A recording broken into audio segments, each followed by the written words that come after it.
think about how it feels for a husband who can't sleep because he's tormented by our baby's cries every single night. You can't even handle household chores or childcare properly. You're such a half-baked wife. Aren't you ashamed, being a full-time housewife? If you want to start over, cool your head and come back. Despite it being deep into the night, my husband ruthlessly locked me and our 4-month-old daughter out of the house.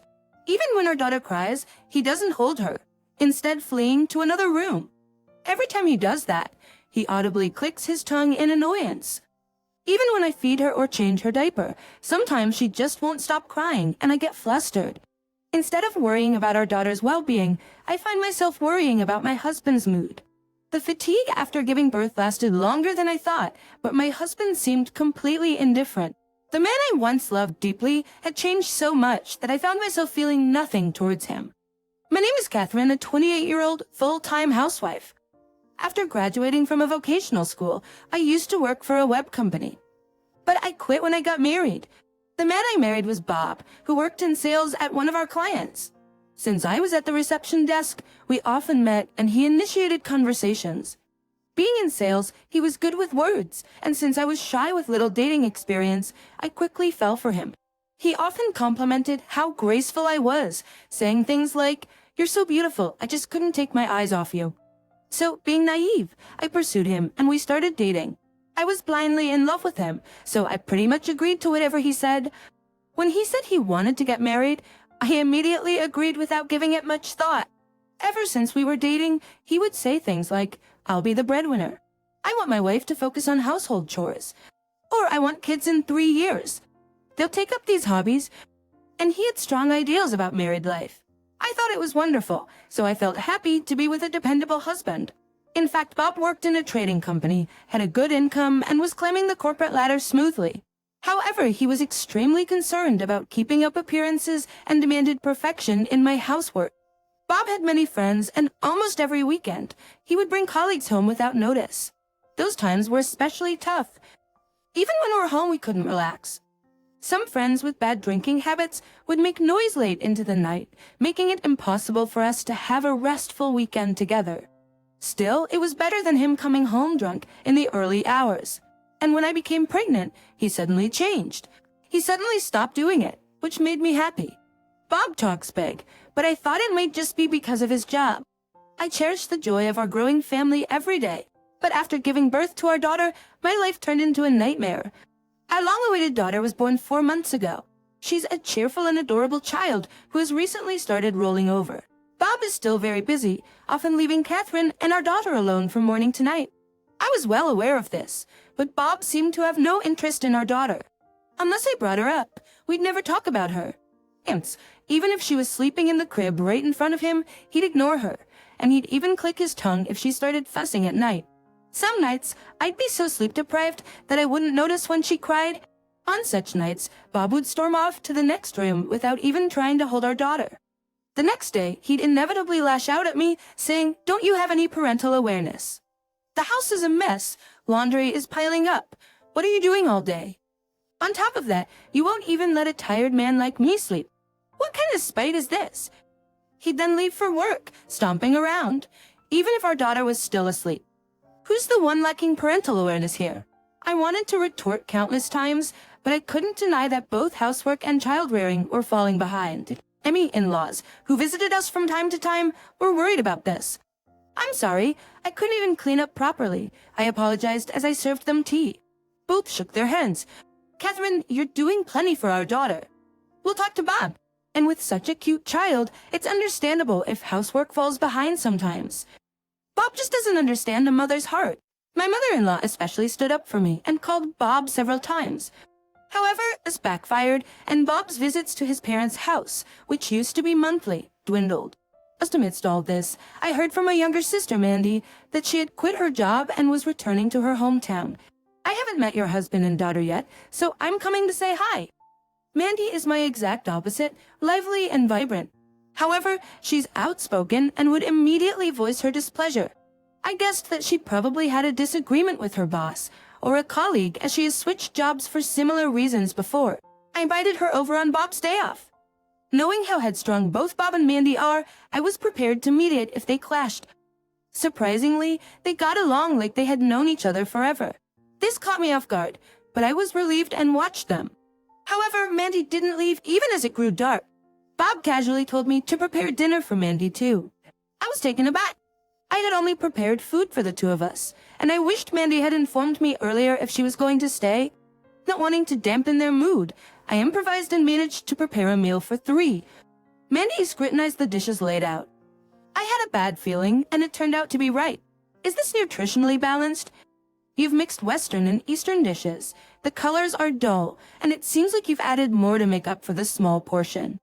Isn't it risky to eat like this when you're breastfeeding? I feel sorry for Bob and the child. She tried to look concerned, but a malicious smirk crept onto her face. The same mean expression from our childhood. This is why I've always wanted to avoid Mandy. See, Mandy thinks the same. I didn't say anything because she's my wife, but it's heartbreaking to think that the money I work hard for goes to meals like this. She acts superior just because she gave birth and doesn't even do the laundry or cleaning properly. The baby's crying is loud, and honestly, I'm worried about the future. Bob immediately jumped on the bandwagon, criticizing me alongside Mandy. Watching this, I felt something inside me crumbling. This is serious, isn't it? I've got some time before I find another job. How about I take over the housework for you? That's a great idea. This way, Catherine can easily take care of the baby she loves so much. Before I realized it, the two of them were staring at me together. Well, noticing that I was daydreaming, Mandy let out a deliberate sigh. You've always been like this, Catherine. You know you're not single anymore, right? I said I'm going to help out with the chores from now on, because I feel bad for Bob. We can't ask you to do that. It's a family issue. I wasn't expecting Mandy to stay this late, so I just whipped up whatever I had. We're usually fine, you know. I didn't know what would happen if my incompatible sister came to my house. Even though she's my real sister, I just couldn't stand her invading my space. You're the one who couldn't handle things. Stop making excuses. You should reconsider your role as a wife. My husband, feeling backed up, was even more sarcastic to me than usual.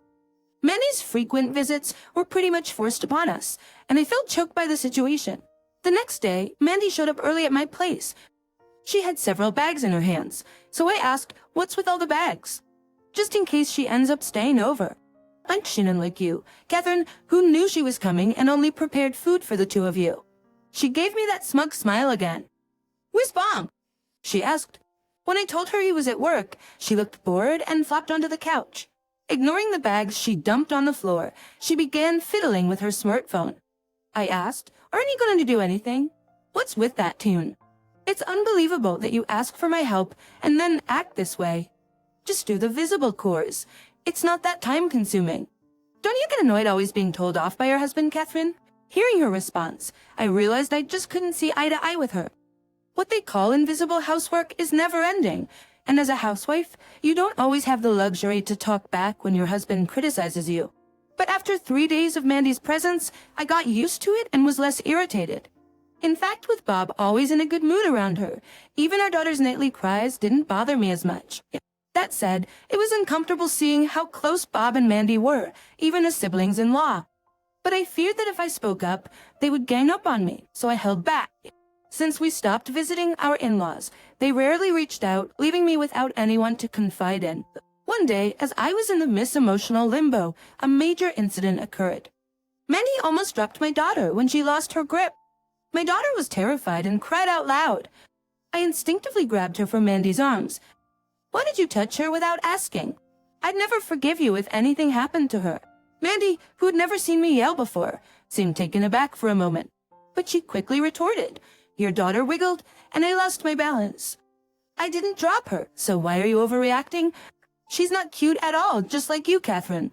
Maybe if she falls and gets hurt once, she'll understand. She spat out these unbelievable words about a 4-month-old baby and headed to Bob's room. Soon, I heard Bob's footsteps approaching. "What's your deal? Both of you get out." As expected, my husband yelled at me. Even as I held our crying daughter, he didn't care and kept shouting. "You should be ashamed. After all Mandy has done for us, you're acting like this? Always pointing fingers at others for minor mistakes while not being able to handle your own duties. I didn't know you were such a despicable woman. I don't want to see your face for a while. If you really want to stay here, cool off and come back later." Without waiting for my reply, he pushed me and our daughter out the front door. I grabbed my purse, held my daughter, and got into the car. My daughter soon fell asleep in her car seat, perhaps lulled by the ride. I thought about booking a hotel for the night, but I had all her diapers and clothes at home. All the stores were closed, so I had to return home. After about an hour's drive over the mountain to the next town, I came back to our home. When I tried to unlock the door, I noticed a chain on it. Hearing the noise, Bob shouted from inside. "You're back already," he exclaimed. "I'd like a quiet night, for once without the baby's cries. I'm fed up with her crying nonstop, as if you're trying to annoy me. Both of you, stay out until morning." I was in disbelief. How could he be so heartless, even to our daughter? If I'm going to be treated with such arrogance by a man like this, I'd rather struggle and live with just my daughter. Without responding to Bob's words, I got back in the car. As I left our driveway, I regretted not at least grabbing my daughter's things, but I didn't want to face the discomfort of running into Mandy at home. After checking on my daughter's sleeping face, I headed to a particular place. Driving through the nearly deserted streets of the night, I arrived about 30 minutes later at a place I used to visit frequently. Just relieved to see the lights on, I knocked on the door. Catherine, who came out quietly, widened her eyes and exclaimed, "What are you doing here at this hour?" Soon after, Bob, looking surprised, also came out, but they both immediately invited us in. Perhaps sensing the urgency from my unexpected visit, they kindly provided baby formula and diapers for my daughter, even at this late hour. They kept these items on hand to accommodate our family visits at any time out of their sheer kindness. I felt guilty, realizing they had kept them even after I stopped visiting. Seeing my almost tearful face, Catherine offered me a warm cup of tea. Bob, too, lovingly held my daughter, whom he hadn't seen in a while. I hesitated to share with these kind-hearted in-laws what Bob had done to me, but for the sake of protecting my daughter, I finally came clean. I told them everything since my daughter's birth, Bob's lack of interest in her, his running to another room in anger because her crying at night disturbed his sleep, and his and Mandy's ridiculing of me for not handling the housework or child-rearing. Their expressions grew grimmer. When I mentioned being thrown out of the house with my daughter that day, Bob exclaimed angrily to Catherine, "Call him. I can't believe he'd be such a fool as to kick out his wife and child at this hour." Catherine then grabbed her smartphone and dialed Bob's number, but no matter how many times she radialed, there was no answer. Given Bob's sales job, he had once mentioned setting his phone volume loud so he wouldn't miss any calls. Since he always answered my calls, even during our fights, it seemed unlikely he'd ignore a call from Catherine. Could he have turned his phone off? I tried to think of another way to contact him. That's when I remembered the baby monitor camera I had synced with my smartphone. I had often used it during cleaning or laundry, and since it was placed in the living room along with the crib, it would have captured any interactions between Bob and Mandy. With the crib, I could remotely check the living room situation. I truly wanted to know what Bob was doing. But what I saw live were the indecent figures of Bob and Mandy. A silent scream escaped my lips, yet a part of me felt it was somewhat expected. Their overly close bond as in-laws, their conniving ways, and their mocking behavior were all clear. Despite not caring about Bob, my heart ached deeply. Determined not to let this pain go to waste, I began recording the footage. "Would you please watch this with me?" I asked Bob's parents. The moment they saw it, my mother-in-law collapsed into my father-in-law's arms. He was now pale, staring at the screen. As cruel as it was to them, I wanted a witness to what I had seen. My father-in-law continued to call Bob on behalf of the devastated mother-in-law, but naturally, there was no answer. In the meantime, I called my own parents and briefly explained the situation. They immediately agreed to drive over, so we hastily decided to meet up. Of course, the meeting place was our home, now transformed into the love nest of Bob and Mandy. Just an hour later, my daughter and I, along with both sets of parents, stood in front of our house. Given the situation, without much greeting, I took the lead and rang the doorbell. As expected, Bob and Mandy, anticipating my return, ignored it. Keeping my calm, I rang the bell over and over. After a while, Bob finally opened the door with a lazy look. At that instant, both sets of parents barged in. My daughter and I followed suit. Bob panicked as the parents stormed in, looking pitiful in just a t-shirt and boxers. "Hey, what the hell is this?" Before I could respond, a woman's scream echoed from the living room. That voice, without a doubt, was my younger sister's. When I walked in, Mandy was sitting on the floor, dressed only in her underwear. It seemed like one of our parents might have slapped her. She was holding her cheek and tears were streaming down her face. My father-in-law grabbed Bob's arm and forced him to sit down next to her. Then the blame game began. Our parents scolded Mandy, and my in-laws lashed out at Bob. It was a barrage of harsh words like, "How dare you try to replace your own sister? How could you leave your wife and daughter out so late? What if something had happened? Aren't you ashamed of yourselves despite being family? Where's a Coxtoby?" And so on. If only they had cried or apologized, it would have given everyone some relief, but their reactions were entirely different. First off, how could you even call our parents and make them come all this way, Catherine? Did you set up a camera to spy on your husband? It's your fault for doing such a shady thing in the first place. You better apologize to everyone for invading our privacy. I can't believe there was a camera in the room. So you never trusted me from the beginning, huh? After all, you've been comfortably living off my salary, playing the housewife, and now you pull a stunt like this. Our relationship is over, and it's all because of you. To think that both of them would blame me like this, it felt like they had been taking me for granted. Deep down, I wondered what our parents must be thinking of me. But the shame of having your own sister steal your husband is unbearable. Art, I could feel tears building up, so I stared them down, trying hard not to blink. I'm sorry for using the baby monitor in this way. Gents, I should have used it to watch over our daughter. But now I know that both of you are truly scumbags. Upon hearing this for the first time, Bob seemed taken aback. The camera was something we had decided to buy together when we found out I was pregnant. It was the first thing we bought for our daughter, but Bob seemed to have completely forgotten about it. Kill silent. But Mandy retorted, "So what? It's still an invasion of privacy. You always pull these sneaky moves, Catherine. It's obvious why I'm upset. You're so mean that you snagged such a good husband. I'm also of marrying age, and I thought I could replace a clueless wife like you and find happiness. You're just after Bobbick's money. Are you?" Hearing this, Mandy hesitated a bit.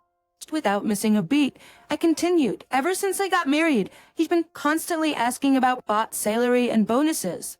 Both Mom and Dad had to calm you down back then. Weren't you always so obsessed with money? Is that why you're still single?" Those words seemed to hit her hard, and her face turned crimson. For Mandy, who was anxious about getting married, my remark about her being single was a huge blow. She snapped back, even more angrily, "Don't get too cocky just because you think you and your child are cuter than me. How much more do you plan to interfere with my life? Didn't you hear Bob earlier? Hope he caught you too. So everything would be settled if you were out of the picture, right? Don't you think it's pitiful for your child to have a single parent? Taro or Gedulus, I can raise her better than you, so just hand her over." My sister approached aggressively, ready to grab me. Until now, I would have been intimidated by her aggression, but not today. With a sharp slap sound, she staggered backward. The cheek of my sister that I slapped turned red. It was the opposite side from where I had held her just moments ago. Stays enough with belittling my daughter. She's not a toy for adults. If you want custody that badly, let's fight it out in court. My love for this child isn't something cheap and dirty. My mom and mother-in-law tried to calm me down, each from one side. Protected by our parents, my daughter and I decided to return to my family home temporarily. My husband sat on the floor, seemingly in shock, and my sister, perhaps tired from shouting, just glared at us silently as we headed for the door. Exiting the house, we reached the parking lot and said our goodbyes to my in-laws. "We're on your side, Catherine," they said. "Things might get tough, but you can always lean on us." I couldn't hold back tears when my mother-in-law gave my hand a reassuring squeeze. I expressed my gratitude to both of them.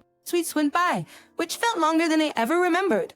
Until the court's decision came in, it felt like I was hardly alive. I had stood up to my husband and sister, but there was still the looming fear of being separated from my daughter. In the end, surveillance footage exposed the affair between my husband and sister. The divorce went through, and I got full custody. Through a lawyer, I demanded child support and a division of assets from Bob.